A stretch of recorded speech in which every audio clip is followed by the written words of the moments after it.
Hello everyone, তোমরা কেমন আছো সবাই? আশা করি ভালো আছো। আমিও খুব ভালো আছি। তো সকাল সকাল আজকে ব্লগটা শুরু করছি। তো আজকে আমি সারাদিন কী করব, কোথায় যাব, তোমাদেরকে সবটা দেখাবো। আর এদিকে তো আমি জানালার পাশে বসে বসে চিপস খাচ্ছিলাম সকালে। তারপর গিয়েছিলাম চার্লির সাথে দুষ্টামি করার জন্য। তো এখানে দেখো এত সুন্দর সুন্দর ফুল ছিল ছাদের উপরে।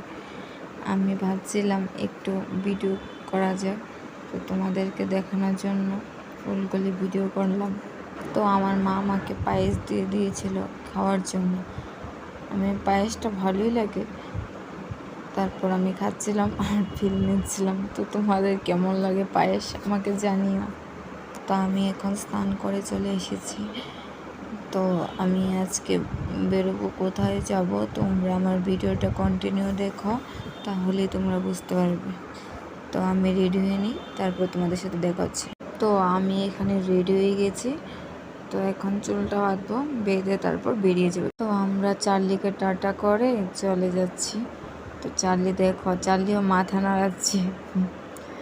তো এখানে বেরিয়ে পড়লাম আমি আর আমার দিদিভাই। কোথায় যাব দেখতে থাকো। রাস্তার মধ্যে একটা গাড়িও পাচ্ছিলাম না, দাঁড়িয়ে রয়েছিলাম অনেকক্ষণ, প্রায় 5-10 মিনিটের মতো। তারপর গিয়ে অনেকক্ষণ পরে গাড়ি এসেছে। আজকে দিনের বেলা এত কুয়াশা বাইরে, পুরো পুজো ভাব। তো আগরতলাতে আজকে এত ভিড় ছিল, দুপুরবেলায় এত ভিড়, মানে কি বলবো। তো আমি তারপর সোনার দোকানে গিয়েছিলাম মার জন্য কিনতে। তো তারপর আমি বাজার ইন্ডিতে গিয়েছিলাম আমার বাবার জন্য একটা শার্ট কিনবো, তার জন্য গিয়েছিলাম। তো এদিকে আমি আমার একটা ফটো তুলে নিয়েছিলাম। আজকে কেনাকাটা শেষ করে আমি আমার দিদির বাড়ি চলে এসেছি। তো তোমরা আমার শপিংয়ের ভিডিও কে কে দেখতে চাও আমাকে কমেন্ট করে জানিও। আর হ্যাঁ, ভিডিওটা কেমন লেগেছে আমাকে কমেন্টে জানিও। টাটা।